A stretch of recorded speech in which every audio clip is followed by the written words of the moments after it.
Fala AE segundo ano, beleza? Professor Renato de volta. Hoje para o último módulo da apostila 2, do segundo bimestre, módulo 8. Bom, vamos falar sobre os anos 20 e a crise de 1929. Acho que já deu para perceber, né, com a brincadeirinha ali no iniciozinho ali do slide, né, o memezinho, já sabe. Clicou na Gretchen, leva para o canal, lá no canal todos os vídeos, tá? Então, beleza, vamos começar. Como eu sempre começo dizendo que é super tranquilo, e realmente é uma matéria que a maioria de vocês lembra de já ter tido contato, uma matéria fácil de entender, talvez uma coisinha ou outra mais complicada em relação à Bolsa de Valores, que eu vou tentar elucidar aí qualquer tipo de questão. Bom, então anos 20 e a crise de 29, a gente já começa, eu estou colocando agora uma introduçãozinha em relação aos tópicos que serão abordados, né? O mundo pós-guerra. Falaremos aí dos loucos anos 20 nos Estados Unidos, e em decorrência também do declínio da Europa e um crescimento muito grande nos Estados Unidos, o início da crise, como se deu a quebra da Bolsa e depois a recuperação no chamado novo acordo, aí, o New Deal. Né? Aqui já de cara você tem uma imagem muito famosa, onde você encontra um cartaz, um outdoor, melhor dizendo, do American Way of Life, né, do estilo de vida norte-americano, carro, viagem, aquela coisa toda. E embaixo, né, da euforia do que foi, né, um pouco antes dos anos 20.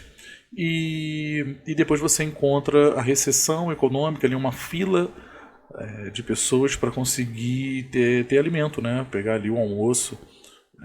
No meio do New Deal ocorreu também distribuição de alimentos. Bom, também por um motivo específico que nós vamos ver mais para frente. Bom, então são esses os itens que a gente vai trabalhar nessa aula, nessa videoaula, para tentar entender o panorama do pós-guerra, do que acontece com os Estados Unidos, do que acontece com a Europa no final dessa Primeira Guerra Mundial. O mundo se modifica bastante, os Estados Unidos alcançam um patamar de potência, enquanto a Europa entra em declínio. Até chegar na crise de 1929, na maior crise do mundo capitalista liberal da história, que vai pautar os novos caminhos, os novos rumos do capitalismo serão pautados a partir do momento dessa crise. Então, inicialmente, eu acho que essa questão vamos destrinchar cada um deles. Então, no mundo pós-guerra, Europa completamente arrasada, né? Você encontra vou começar pela Alemanha, né? Uma Alemanha completamente, né, destruída. Você chega a ter quase 2 milhões de homens que perderam a vida, mais de quase 5 milhões de pessoas que saíram feridas, né, ou mutiladas, né, algo muito comum na Primeira Guerra Mundial.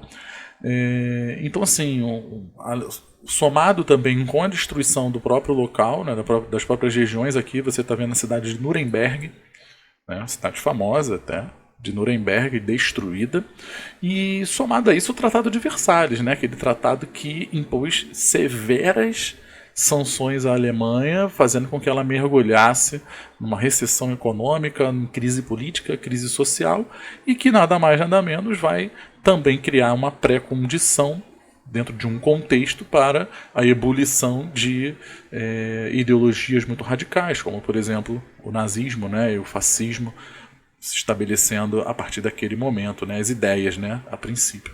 Bom, então só para você ter uma ideia, né, mas também você pode estar pensando, mas a Alemanha foi a perdedora da guerra, né, ela saiu derrotada. Tudo bem, temos a Itália que não sai nem perdedora nem vitoriosa, né, tem mais cara de perdedora do que vitoriosa também, tem sérios problemas com inflação, desvalorização da sua própria moeda, né, além do grande número de mortos e feridos. Os grandes vencedores, então, Inglaterra e França, a Inglaterra vai ter quase 1 milhão de mortos, né, computados, muitas empresas falidas, muita gente desempregada também, né, enquanto a França, quase 2 milhões, né, 1,5 milhão de mortos, muita destruição das suas lavouras, né, das suas obras públicas, ponte, estrada. Então você tem uma Europa arrasada.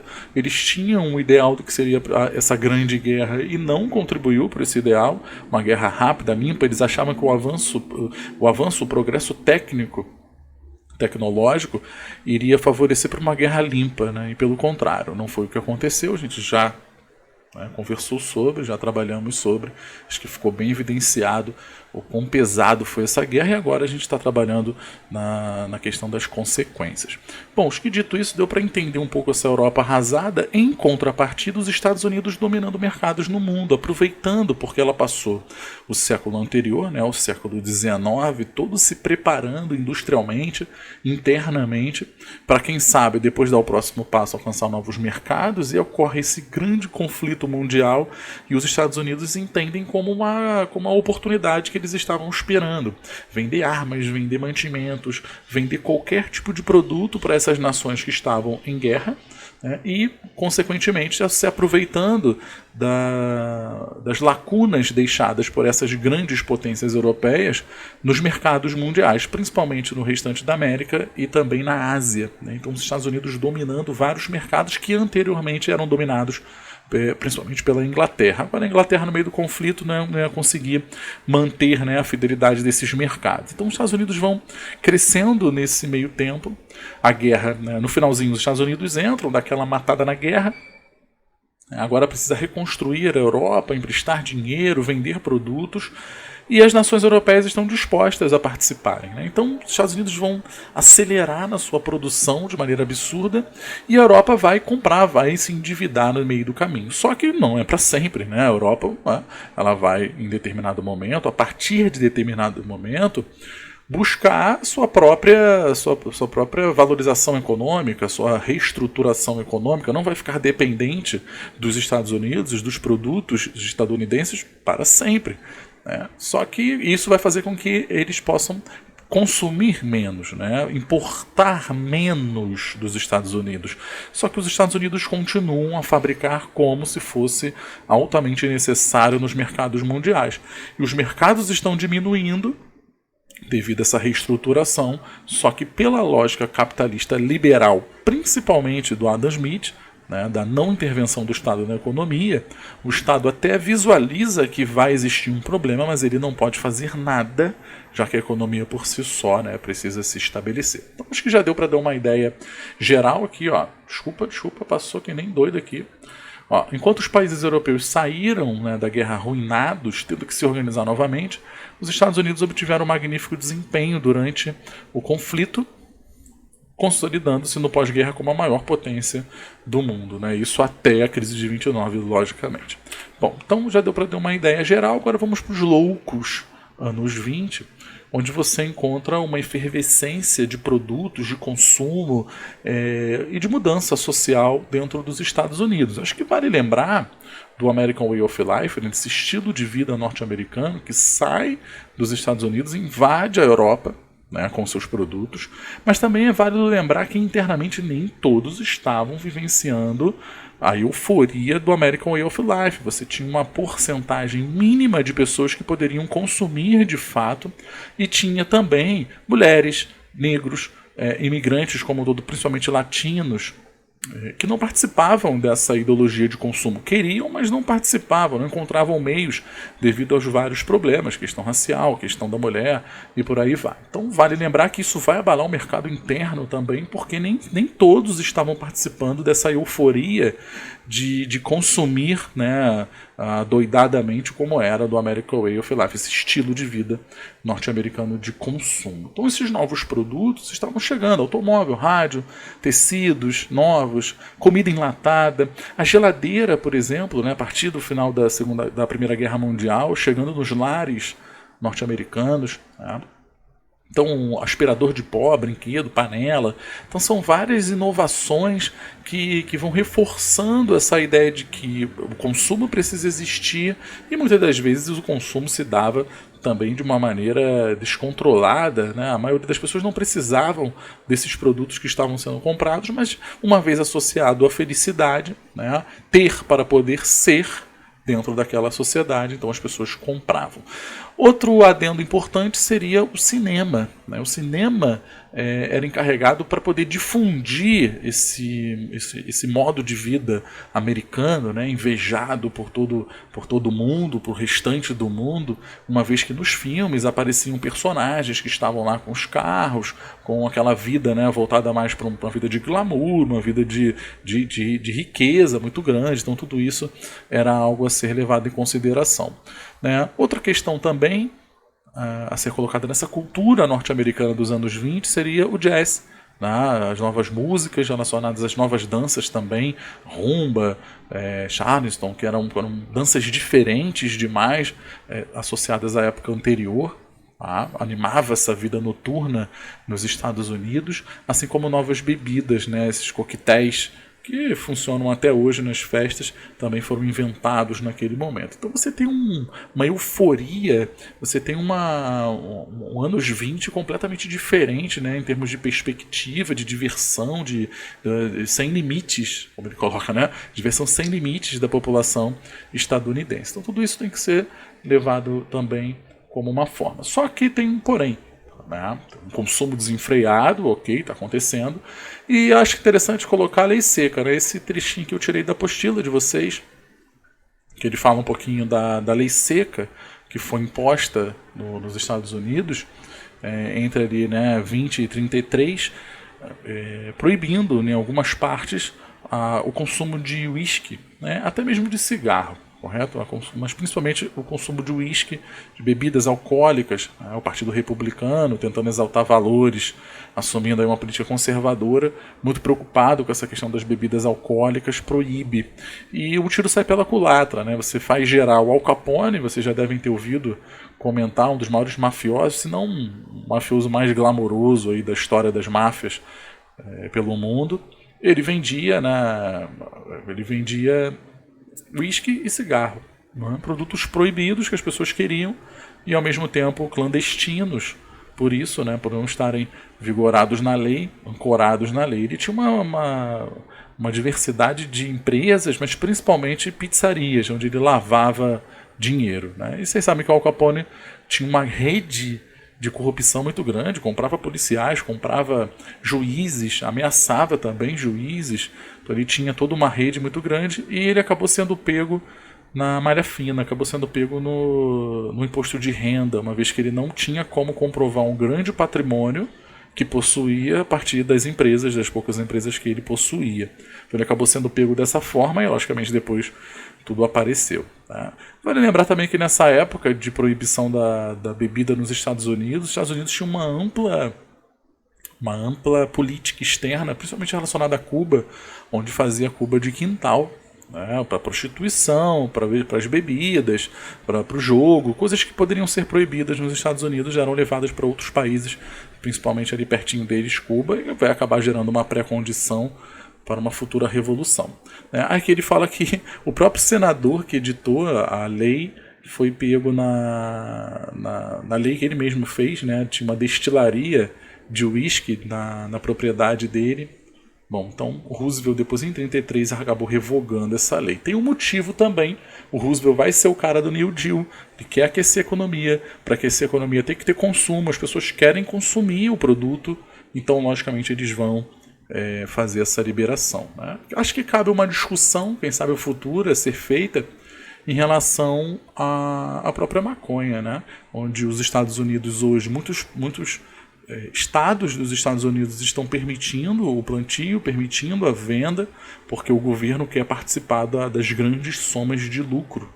Tá? É algo que o governo está interessado, e a partir do momento que as pessoas estão consumindo, vai gerar um imposto, dentro desse imposto o recolhimento. Né? E quando não acontece a legalização pelo governo, né, esse dinheiro acaba indo para as mãos de mafiosos, como foi o exemplo aí das bebidas. Mas cabe uma discussão, logicamente, para fazer uma comparação dos dois momentos.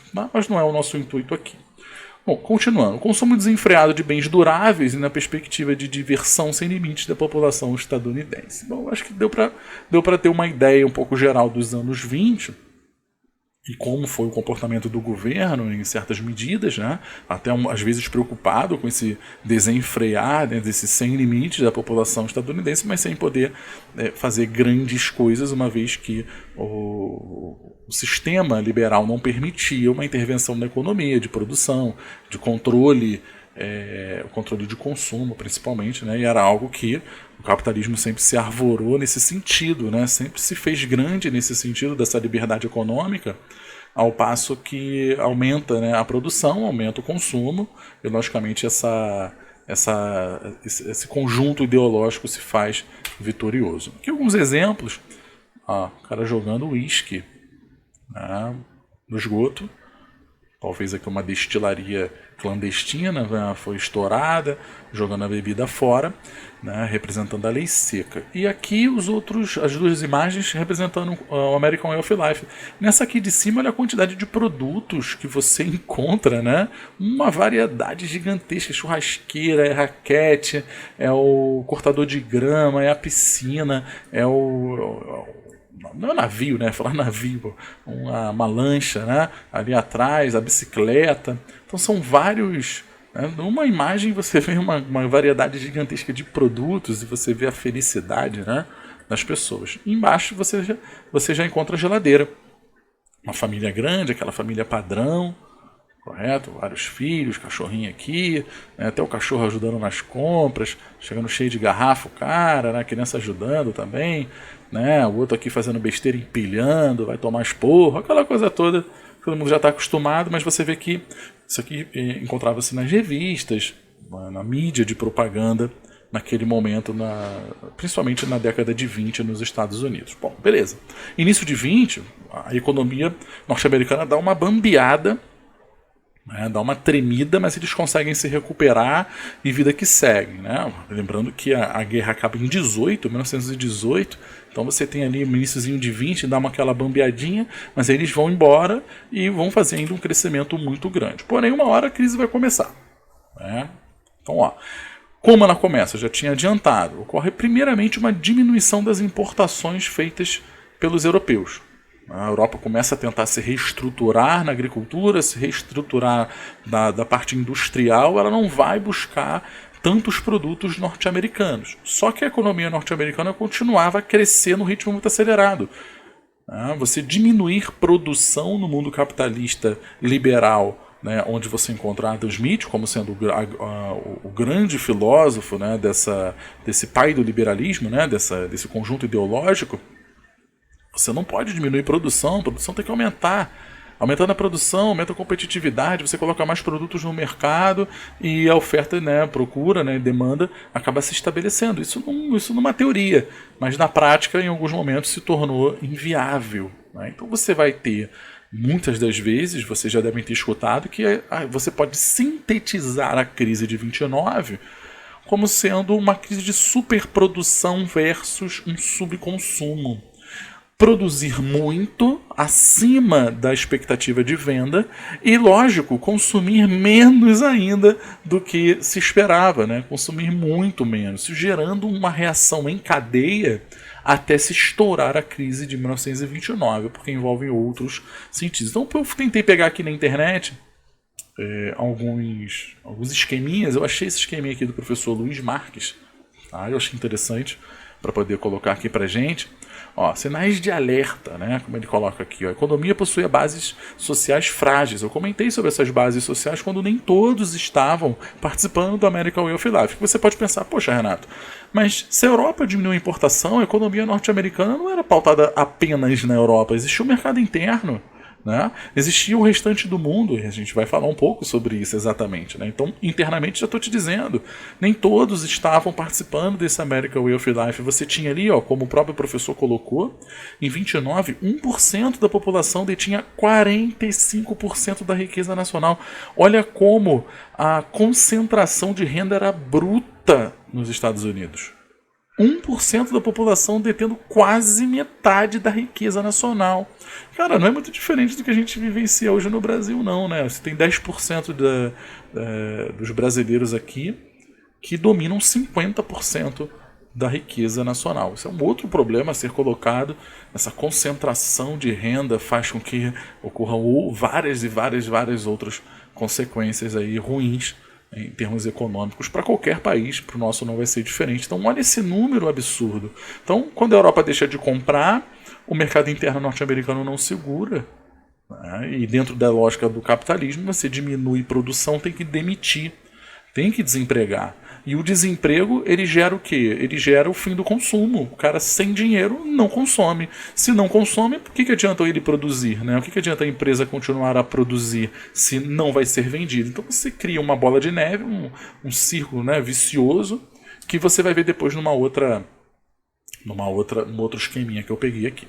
Né? Então, ó, grandes desigualdades, essa riqueza concentrada, baixos salários, também muito desemprego, vai acabar gerando esse sinal de alerta de que, olha, se der alguma confusãozinha aí de fim de consumo, já era, você vai encontrar uma crise muito grande. Foi o que aconteceu no final da década de 20. Ó. A Europa reassume o controle de seus mercados, disputa com os americanos o mercado internacional. A Europa voltou a crescer e falou, olha, eu quero pegar de volta a Inglaterra, ó, eu quero pegar de volta esses mercados, vou começar a disputar também. Então o que era fácil venda para os Estados Unidos em outros locais do planeta fora da Europa, acaba por ser agora um local de concorrência, já que os europeus estão voltando ao mercado. Isso vai gerar uma crise de superprodução sobre consumo.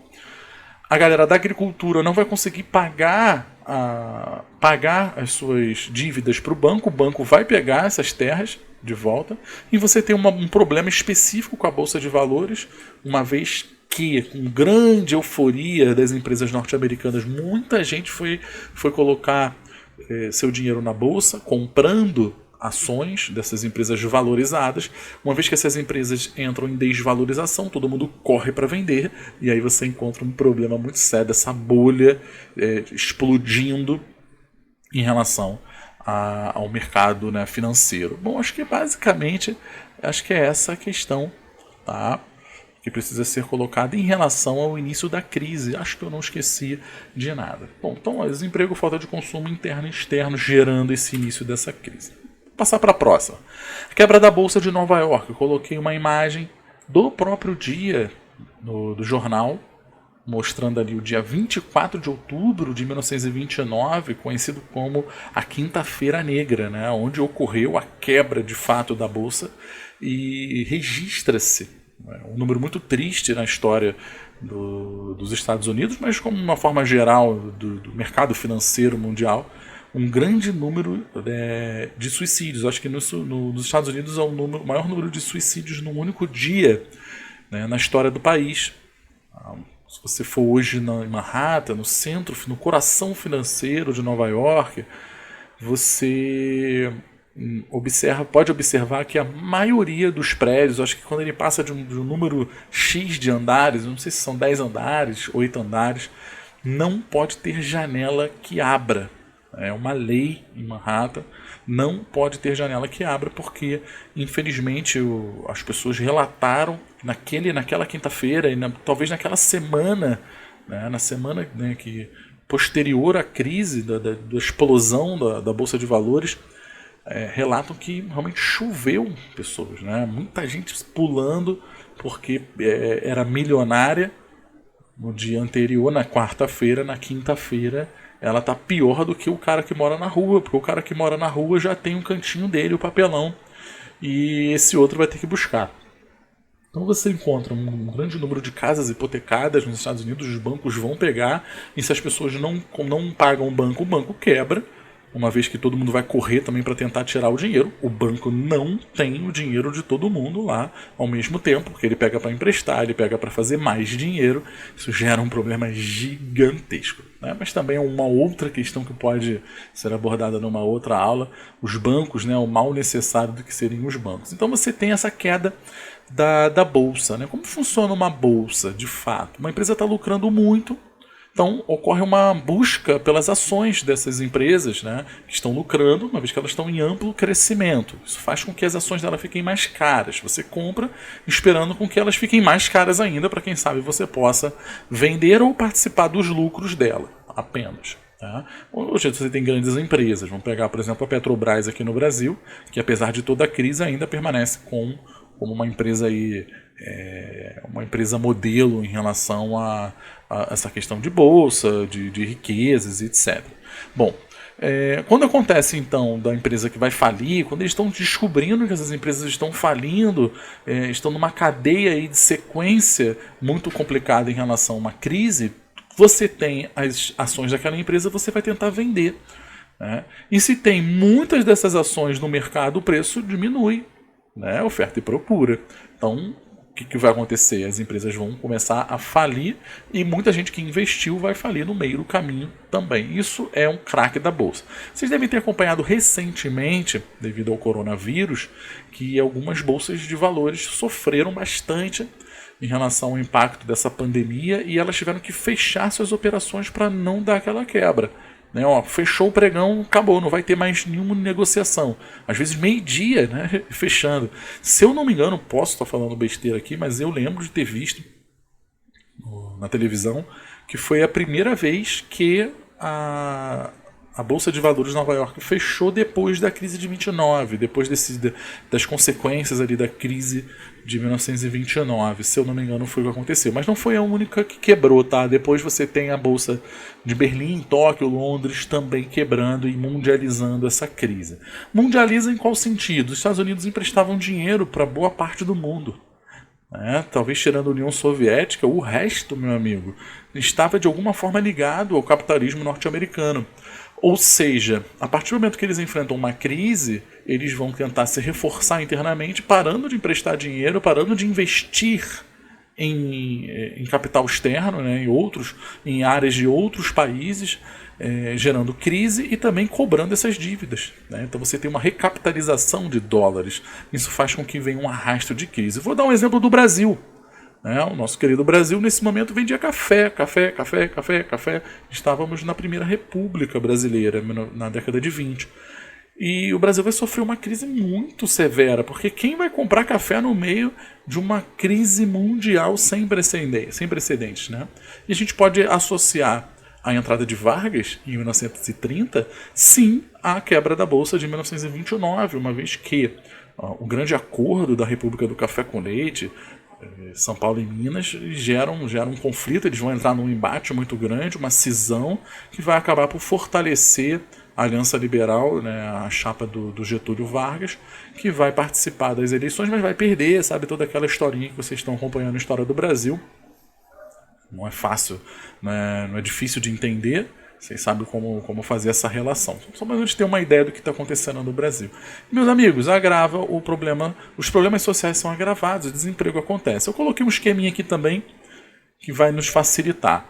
Apenas a última observação, a União Soviética, isolada, já vivenciava o socialismo, não era mais capitalista, né, aquela região, e com isso não vai sofrer com a crise. Isso só vai reforçar mais ainda, em termos de propaganda, o modelo positivo, né, do socialismo. Lembrando que a gente estava ali na década de 20, a Revolução Russa foi em 1917, já falamos também aqui no nosso segundo bimestre, assim como a experiência socialista aplicada, ela era muito recente, então você não tinha as críticas que são pertinentes a todas as formas de governo. Né? E no socialismo não vai ser diferente, não seria diferente, ainda mais a partir do momento do stalinismo, né? Que aí vai divergir bastante das ideias de Marx. Bom, então dito isso, acredito que a gente consegue passar para o esqueminha. Ó. Um esquema rápido, se você procurar na internet, você vai achar vários desses. Inclusive foi um desses que eu achei, eu não fiz, olhei, vi que está legal, estou utilizando. Tá? Então, ó, você tem rápido crescimento industrial nos Estados Unidos, principalmente chegando na Primeira Guerra, só que ocorre uma superprodução, estão produzindo muito. Vem a recuperação econômica da Europa, eles começam a substituir as importações pelos próprios produtos que estão fabricando. Então não vai ter um consumo muito grande dos produtos norte-americanos. E o liberalismo tinha o baixo poder de compra do trabalhador nos Estados Unidos, que nem todos estavam participando desse American Way of Life, dessa euforia toda. Então você tem uma crise que pode ser sintetizada no subconsumo e na superprodução, sim. E a partir do momento que você não vende, você estoca produtos, você faz uma queda dos preços, porque tem muito, você está estocando. Fala, cara, mas eu estou produzindo, mas estou estocando. Não está vendendo, mas não pode parar a produção. Então estou produzindo, estou estocando, estou estocando. Começa a ter um problema muito sério. Por quê? Porque ele vai ter que demitir pessoas para manter a indústria funcionando durante um tempo. Então você tem um desemprego, tá, sendo gerado a partir das falências das indústrias, falência desses espaços comerciais. As falências antes de acontecerem, como o desemprego. Desemprego, menos consumo ainda. Porque quem vai consumir desempregado? Não tem o estado de bem-estar social. Não existe seguro-desemprego, tá? Para o cara poder honrar suas dívidas. Então ele está desempregado, já era, ele não consome. Tá? Então você tem esse círculo vicioso gigantesco. Bom, quando as empresas começam a falir, as suas ações entram em queda. Correto? Assim como a questão das falências bancárias. Os bancos não conseguem receber as suas dívidas, não vai ofertar mais crédito para as indústrias. Para você abrir uma indústria, para você abrir uma empresa, você precisa de crédito, né? Você precisa de uma grande soma de dinheiro que o banco investe em você. Você vai pagar com juros. Mas a partir do momento que você quebra e não consegue pagar, o banco quebrou, quem é que vai investir? O Estado não pode fazer nada. O Estado poderia ser um grande investidor, mas dentro da lógica liberal clássica do Adam Smith, o Estado tem que ficar só olhando, ele não mexe na questão econômica. Eu não estou aqui para ficar jogando pedra no Adam Smith, acho que não é o trabalho do historiador, nós fazemos críticas, análises, mas também temos que entender o contexto pelo qual as criações das ideologias ocorreram. Então, faltou ao Adam Smith entender que a sociedade precisava de um cuidado, senão ela nunca vai continuar a conseguir consumir. Né? Ele tinha que entender que se você acaba com o consumo, não adianta você produzir, não adianta se o Estado é operante ou se ele não é operante, você precisa fazer com que o consumo aconteça. Né? Então, é mais ou menos isso. Mas no próximo slide você vai ver mais dois esqueminhas interessantes. Tá? Então vem o New Deal, vem a forma de resolver o problema. E foi esse cara aqui, o Roosevelt, que vai ser eleito nesse meio período, né, de grande conturbação econômica nos Estados Unidos. E você tem a chegada aí, então, de um novo projeto ele disse que não iria abandonar o liberalismo. Isso gera uma grande confusão. Ele só vai mudar o sistema ideológico padrão que sai do pensamento de Adam Smith e entra do Keynes, né, que é o keynesianismo, como a gente costuma chamar, que está aqui. Ocorre uma intervenção do Estado na economia em setores básicos, o Estado precisa garantir o estado de bem-estar social, fazer leis trabalhistas, fazer um seguro-desemprego para que a lógica do consumo não seja afetada e fazer ajudas com bolsas, com qualquer tipo de investimento para manter a máquina de consumo funcionando. É essa que é a ideia do New Deal, do novo acordo. Não é só o governo emitir dinheiro e colocar para a galera, não, que isso não funciona. É empregar as pessoas, mas logicamente respeitando todo o sistema liberal que existia. Né? Então o Roosevelt vai se lançar como presidente com essa pauta e vai se manter, né? vai ganhar as eleições, se não me engano, com 7 milhões de votos acima do segundo colocado, tá? nas eleições norte-americanas. Né? Ele venceu o Hoover. Então é mais ou menos isso. Né? Acabei de ver aqui. Bom, então vamos lá. O que ele vai fazer então? Empréstimos a fazendeiros, mas ao mesmo tempo dizendo que vai comprar só X da sua produção. Né? Fala, produz que eu vou comprar X. Então o governo está comprando. E às vezes ele comprava e queimava esse estoque para tentar manter os preços estáveis no mercado, não fazer com que o preço abaixasse tanto, mas de certa forma é um dinheiro do Estado comprado para nada, né? Só para poder botar dinheiro na mão do fazendeiro, e esse fazendeiro fazer os pagamentos aos seus empregados e uma vez esses empregados comprarem produtos de outras empresas. É a lógica funcionando. Então vai criar obras públicas, escolas, represas, estradas, chafariz, meu amigo, vai construir um monte de coisa para poder reduzir o desemprego. O governo quer fazer isso. Não interessa se ele vai construir escola ou estrada. Ele quer empregar essas pessoas. Essas pessoas empregadas, elas vão comprar produtos nas empresas. Essas empresas estão vendo que seus produtos estão sendo vendidos, vão aumentar a sua produção. Aumentar a produção significa dar mais emprego, aumentar a oferta de emprego nas suas indústrias e assim tentar caminhar novamente para um cenário que existia antes da crise de 29. Mas é um cenário onde agora o governo controla da melhor maneira possível, por exemplo, com leis trabalhistas, de previdência social. Olha as mulheres entrando nas fábricas. Gente, peço perdão aqui que tem muita coisa sem acento, meu teclado é chinês e fica muito difícil ficar catando acento aqui e às vezes ele não deixa entrar aí. Então eu peço perdão, por favor. Tá? As mulheres, agora de fato, né, participando muito mais ativamente da economia, né, diminuindo aquele abismo social pré-existente antes da crise de 29, que acabou ajudando, né, como uma característica. E eu botei queima do sketch, né, seria do estoque. Depois eu vou modificar aqui. Então a resolução da crise somente se deu a partir da Segunda Guerra Mundial, né, de fato. Quando os Estados Unidos eles vão ali em 33 para cima, né, eles vão pegando ali um gás um pouco melhor, né, vamos se preparando. Aí quando estoura em 39 a Segunda Guerra Mundial, eles aproveitam para fazer a mesma coisa que fizeram diante da Primeira Guerra Mundial.